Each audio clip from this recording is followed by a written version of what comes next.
First ever factory outlet Mukunda jewelleries Kukatpally Khammam Kothapet Somajiguda Hanumakonda and Suchitra.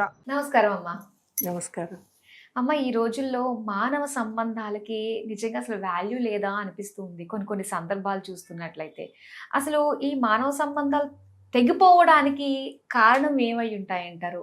మానవ సంబంధాలు నిలబెట్టుకోవడానికి ఎలాంటి జాగ్రత్తలు మనం తీసుకోవాలి? ఎలా వాటిని అంటే కట్టుదిట్టం చేసుకుని మనం వాటిని పాటించాలి అంటారు?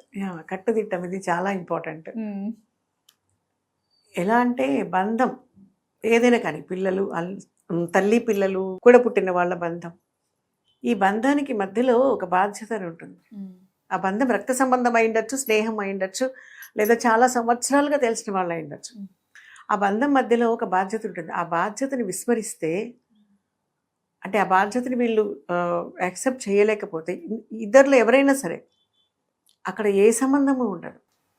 ఆ పిల్లలకి ఇప్పుడు చాలామంది వృద్ధాశ్రమాల్లో పెడుతున్నారు అంటే వాళ్ళకి బాధ్యత లేకపోతే పెడుతున్నారేమో అనుకుంటా నేనైతే. ఇప్పుడు చాలామంది పేరెంట్స్ అక్కడ ఉంటున్నారు కదా.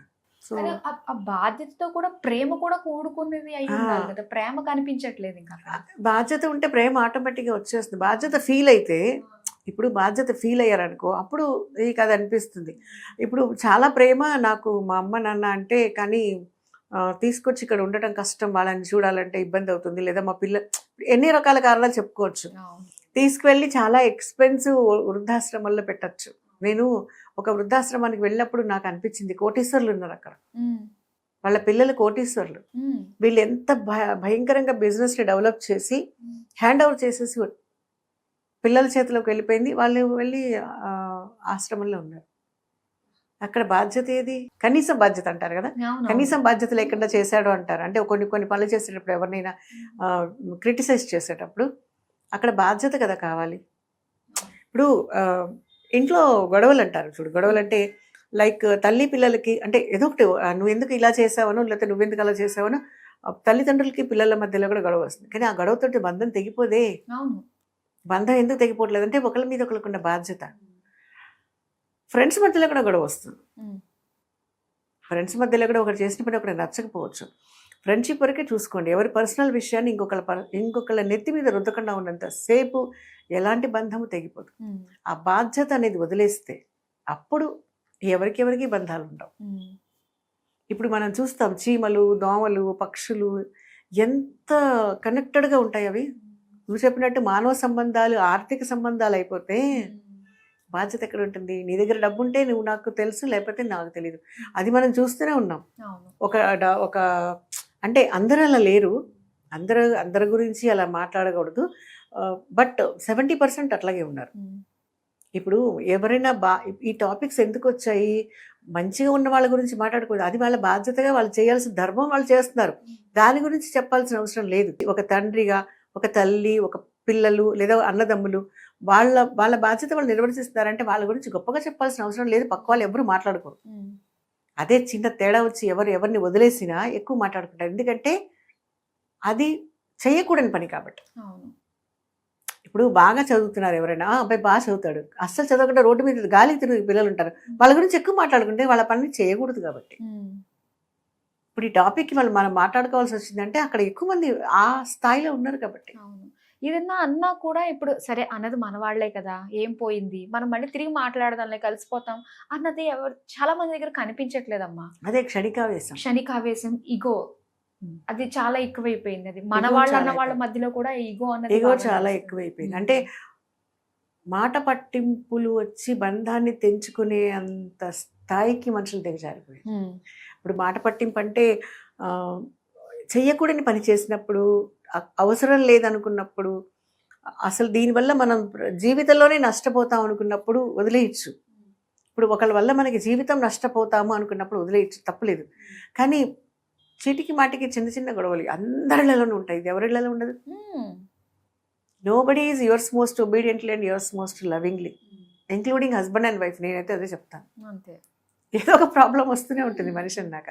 అంతవరకే ఈ బంధం. ఇప్పుడు ఎలా అంటే నేనేమంటానంటే, ఒక విషయంలో గొడవ వచ్చింది, ఏదో ఒకటి ఇల్లు సదటంలోనో, వస్తువులు అటు ఇటు పెట్టడంలోనో, లేకపోతే ఒకళ్ళ వస్తువులు ఒకరు డిస్టర్బ్ చేయడంలోనో గొడవ వచ్చింది. ఆ గొడవ అంతవరకే. దాని పరిధి దాటి ఇంకొక విషయంలో దాన్ని ఇన్వాల్వ్ చేయొద్దు. ఇప్పుడు సపోజ్ కొంతమంది మనుషులకి వాళ్ళ పర్సనల్ ఐటమ్స్ని ఇంకొకటి టచ్ చేస్తే కూడా ఇష్టం ఉండదు. ఫ్యామిలీ మెంబర్స్ ఎవరు కూడా వాళ్ళకి వచ్చిన గొడవ అక్కడి వరకే ఉండనియండి. అయిపోయింది, ఆ సామాన్లు అయిపోయినాయి, నెక్స్ట్ ఇవి నార్మల్. ఆ గొడవ కూడా అక్కడ వదిలిపెట్టేయండి, అప్పుడు ప్రాబ్లం ఉండదు కదా. అవును. అది అర్థం చేసుకోవట్లేదు. అంటే అదే what you so called ego, దానివల్ల అది ఎక్కువ ఇదైపోతుంది. ఎక్కడ వచ్చిన ప్రాబ్లం అక్కడే వదిలేసేయండి. సరే, ఆ రోజు మీ ఇంటికి వచ్చినప్పుడు నువ్వు నాకు సరిగ్గా వంట చేయలేదు, లేదంటే మా ఇంటికి వచ్చినప్పుడు నేను ఎన్ని ఐటమ్స్ చేశాను నువ్వు సరిగ్గా చేయలేదన్న, అక్కడి వరకే వదిలేసేయి. ఆ తర్వాత బీ హ్యాపీ. మళ్ళీ ఇంకోసారి వెళ్ళి చూడు ఏం చేసి పెడతారో వాళ్ళు. అంటే ప్రతిదీ మనసులో పెట్టేసుకోవడం వల్ల గ్రడ్జెస్ అంటారు చూడు, కసి పెంచుకోవటం. అదే ఇప్పుడు ప్రతి చిన్న విషయాన్ని అక్యుములేట్ చేసుకుంటూ ఆ రోజు అదైంది, ఈ రోజు ఇదైంది, ఇప్పుడు ఇదైంది, మళ్ళీ రేపు ఏదవుతుందో అన్న ఒక సందేహం ఉంటుంది. మనిషి తనని తాను దహించుకోవటం. అది ఈ రోజు వదిలేసేయి, అయిపోయింది, బీ హ్యాపీ. ఇప్పుడు పక్క వాళ్ళు కొంతమంది పక్కవాడి ఎదుగుదలని కూడా భరించలేని ఈగో ఉంటుంది కొంతమందికి. పైకి బాగుంటారు కానీ లోపల మాత్రం దహించుకుపోతున్నాడు, వాడు ఎదిగిపోతున్నాడు అని. ఇప్పుడు కొంతమంది ఉంటారు, అంటే నేను ప్రాక్టికల్ చూసా. ఇప్పుడు ఏంటి ఈవిడ ఎప్పుడు ఇలాగే ఉంటుందా, లేదంటే అతను అంతే, అసలు వీడికి స్టైలే తెలియదు. ఇప్పుడు ఆవిడ అలా ఉంటే నీకు వచ్చిన నష్టం లేదు కదా, అబ్బాయి స్టైల్గా లేకపోతే నీకు వచ్చిన నష్టం లేదు కదా, నీ జీవితానికి నీ జీవితాల ఎదుగుదలకి అడ్డం కాదు కదా. Leave hit. ఇప్పుడు ఒక ఫ్రెండ్షిప్ అందము, ఎదుటి పక్క వాళ్ళ అదృష్టము, లేదా వాళ్ళ స్టేటస్, వాళ్ళ ఆర్థిక స్తోమత మీద ఎప్పుడు ఆధారపడిందంటే ఇలాంటి గొడవలే వస్తాయి. అంటే డబ్బున్నవాడు నీ స్నేహితుడా, డబ్బు లేనివాడు స్నేహితుడు కదా, మరి నీకన్నా తక్కువ ఉన్నవాడు నిన్ను స్నేహితుడే అనుకుంటాడు కదా. ఇక్కడ ఎందుకు ఆలోచించట్లేదు?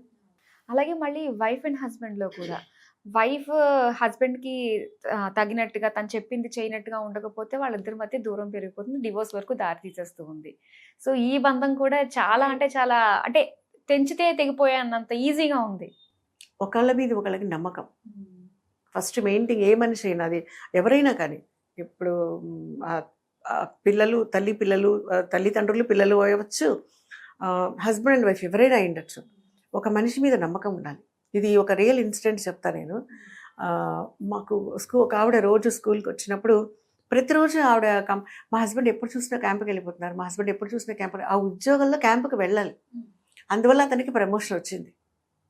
ఏమో మేడం నాకైతే నమ్మకం లేదు, ఏమో మేడం నాకైతే నమ్మకం లేదు. అయ్యో, అది చాలా అంటే చిలికి గాలివాన్ అయిపోయింది, చాలా గొడవలు అయిపోయి ఒకసారి అతను కూడా మా స్కూల్కి వచ్చాడు. నేను ఎన్నిసార్లు చెప్పి చూసాను. ఇప్పుడు క్యాంప్కి ఎంతమంది వెళ్ళట్లేదు, చాలా మంది వెళ్తున్నారు. ఇప్పుడు కొన్ని ఉద్యోగాలు తిరగాల్సినవే, అందులో ఫిక్స్ అయినప్పుడు దే హ్యావ్ టు కదా, నో అదర్ వే. నమ్మకం కోల్పోవటమే కదా. నేను ఒకటే క్వశ్చన్ అడిగాను, అంటే నువ్వు బ్యాగ్ తగిలించుకుని ఉద్యోగానికి వెళ్ళినప్పుడు నిన్ను నమ్మే కదా పంపించాడు ఆయన. అతను నీ మీద నమ్మకంతో బ్యాగ్ తగిలించుకుని ఉద్యోగానికి వెళ్ళినప్పుడు పంపించాడు. అతనికి నీ మీద ఉన్న నమ్మకం నీకు అతని మీద ఎందుకు లేదు? ఈ నమ్మకాలు లేకపోతే ఏది ఎక్కడ నిలబడదు. మనిషికి నమ్మకం, ఎదుటి మనిషి మీ వ్యక్తిత్వం మీద గౌరవం. ఎదుటి మనిషి ఇప్పుడు అన్నీ 100% ఒకటిగా నచ్చాలని ఎవరికి గ్యారంటీ లేదు. మన చేతికి 5,000 ఒక హైట్లో లేవు కదా, అవి లేవు కాబట్టి పిడికిలు బిగించగలుగుతున్నాం. ఇవన్నీ ఒకే సైజులో ఉంటే మన చేయి మనకి పనికి రాదు. ఎవరిలో ఉండే టాలెంట్ వాళ్ళకు ఉంటుంది. ఎవరి ఆత్మగౌరవాన్ని ఇంకొకళ్ళు ఎప్పుడైతే అగౌరవపరిచారో, కించపరిచారో అప్పుడు ఆ బంధం నిలబడడం చాలా కష్టం. ముఖ్యంగా ఈ రోజుల్లో అది చాలా ఎగతాళిగా అయిపోయింది. ఎదుటి మనిషి వ్యక్తిత్వాన్ని గౌరవించడం అన్నది ఒక ఎగతాళిగా అయిపోయింది. అండ్ మేమే కరెక్ట్, మేం చేసిందే గొప్ప, మేము నడిచిన దారే హైవే అన్న దీంట్లో ఉన్నారు మనుషులు. దానివల్ల ఏమవుతుందంటే వాళ్ళు ఏదో మురికి రోడ్లు వెళ్తున్నారు, రాళ్ళు ముళ్ళు గుచ్చుకుంటున్నారు. రేపు రాళ్ళు ముళ్ళు గుచ్చుకుంటే ఎలా తీసుకోవాలో కూడా నీకు తెలియాలి కదా. అది లేక చాలా బంధాలు ప్రాబ్లం వస్తుంది. అసలు మానవ బంధాలు నిలబడాలంటే ముఖ్యంగా బాధ్యత, ప్రేమ, నమ్మకం, గౌరవం, ఎదుటి మనిషి మీద గౌరవం, ఇన్ని ఉంటేనే నడుస్తుంది. అది ఎవరైనా కానీ, ఎవరెవరికి స్నేహం అవ్వచ్చు, వైవాహిక బంధం అవ్వచ్చు, పిల్లలు తల్లులు అవ్వచ్చు, చుట్టరికాలు అవ్వచ్చు, కజిన్స్ ఎవరైనా అవ్వచ్చు. ఇవి ఖచ్చితంగా నిలబెట్టుకోవాలి. ప్రతి ఒక్కళ్ళకి ఒకళ్ళ మీద ఒకళ్ళకి ఏంటి అవసరం వస్తుంది.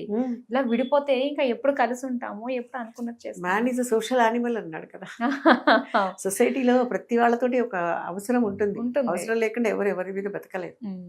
చాలా బాగా తెలియజేశారమ్మా. అంటే అందరూ కోపం వస్తే ఎవరు పట్టించుకోరు, వీటిని అన్నింటిని వదిలేస్తారు, నాకు నేను మోనార్క్ అన్నట్టు ఉంటారు. ఇవన్నీ పట్టించుకుని సంబంధం ఉండాల్సిందే మానవ సంబంధం అన్న విషయాలు మా అందరికీ గుర్తు చేసినందుకు, మరోసారి తెలియజేసినందుకు ధన్యవాదాలు.